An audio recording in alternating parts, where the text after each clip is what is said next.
And today, the hat he has firmly placed on his head, literally, is Detroit Tigers fan. Windsor's Joe McParland joins us in the studio to talk a little ball because at 2:30 today, the Detroit Tigers will take on the Houston Astros in the first game of the playoff series. Good morning. Good morning. How excited are you? I am really pumped because this has been, well, it's not been an exciting year, but it's been an exciting 2 months for the Tigers. Did you think, obviously at the beginning of the season, none of us saw this coming. When did you know that the tune was going to change? Well, actually, they gave us some false hope because they got out of the chute right at the beginning of the season, won like 10 out of 12 games. And I'm thinking, really? Wow. You know, maybe it's going to be hard to get tickets to Comerica this year. You used to get them for next to nothing. In fact, I think they give them away as a charity thing. But anyway, but it wasn't until the trade deadline. And were they going to be buyers or sellers? Well, they sold Flaherty, a big pitcher, one of the starting pitchers, and they downsized a bit. And it was from that time the Tigers gelled. They brought up some young pitchers, some young blood from Toledo. And they just went on a rampage. I think they lost 6 games of their next 30. It was amazing. You've been to games in recent weeks. Oh, I was there on Thursday when we were down 4-1 in the 7th inning, and we scored 2 in the 8th and 2 more in the 9th to win the game. What's the atmosphere like there, maybe compared to previous seasons? It's electric. It really is. I mean, I've seen playoff games at Tiger Stadium, Venerable Tiger Stadium. I grew up there pretty well, and I've seen there was some playoff games and a couple World Series games at Comerica, and they were fantastic. They were great, but nothing compares to what I've seen because it's been 10 long years since we've had any playoff action. And the whole city's been kind of suffering if you're an all Detroit sports fan. It's only been in recent years that the Lions have come alive and doing really well. And the Red Wings haven't shown very much in the last, 8, 10 years. Yeah, they're next. Yeah, they're next. And the Pistons, I don't know, are they still in the NBA? Yeah, they're next.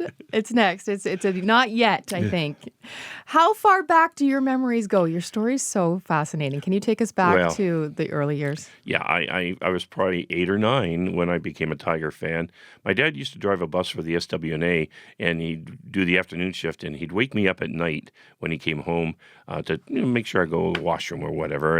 And my first question would be, did Rocky hit a home run tonight, Dad? I was still half asleep. And I was referring to Rocky Colavito. He was in the early 60s, and he was kind of my heartthrob star. I just loved Rocky. Of course, my dad's favorite was Al Kaline at the time.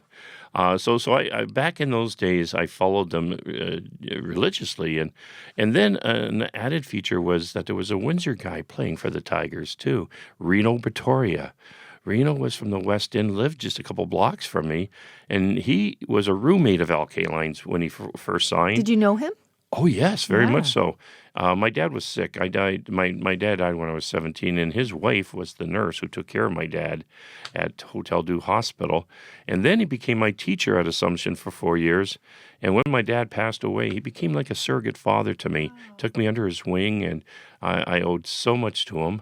Then years later, I had a show with Kojiko. I did a show before and after the city council meetings, and I interviewed Reno for prostate cancer. He had prostate cancer, had the surgery, and he became the face of prostate cancer, trying to urge men, to get regularly tested and so on and so forth. So that was one of the highlights of my life, to be able to be there with Reno. I'm going to take you back to your days at Assumption because I understand your attendance record might have taken a hit during the season. Well, it did. I would sometimes skip out of school, walk down to the Ambassador Bridge, pay 15 cents, and walk across the bridge through Mexican Town over to Tiger Stadium.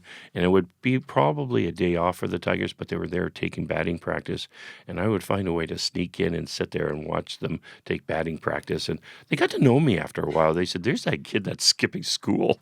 Yeah. And I would always then head down to Hudson's, walk around there. And I couldn't come home before 3:30 because then Mom would have known that I had skipped school. So I had to time it so I'd get back for 3:30.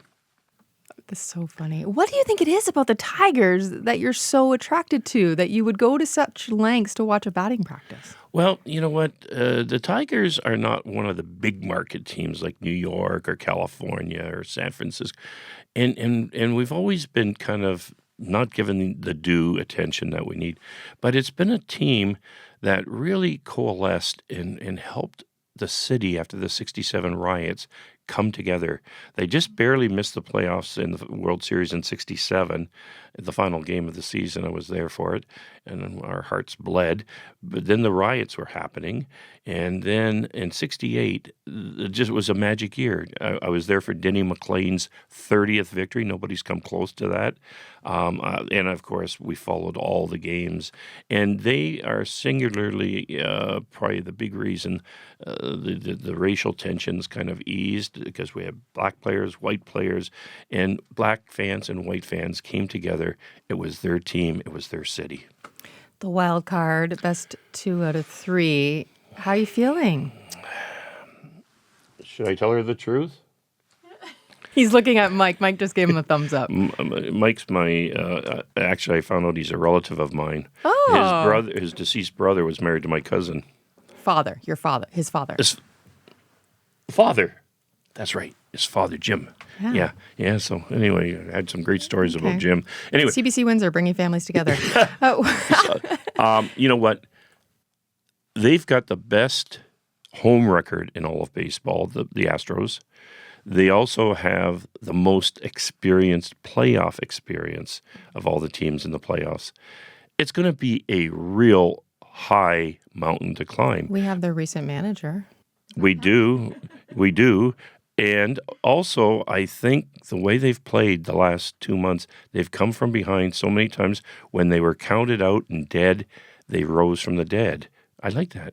Yeah, they rose from behind. Yeah, and so I think it might happen. It could happen, but I will not be disappointed if they do lose, because they've got the nucleus of a team that's going to go places in the next few years. But don't you just want them to win this series so that you can watch a playoff game at Comerica Park? Yes, I do, but I'm also realistic. And I'm a huge Tiger fan, and I'll be rooting for them every game they play.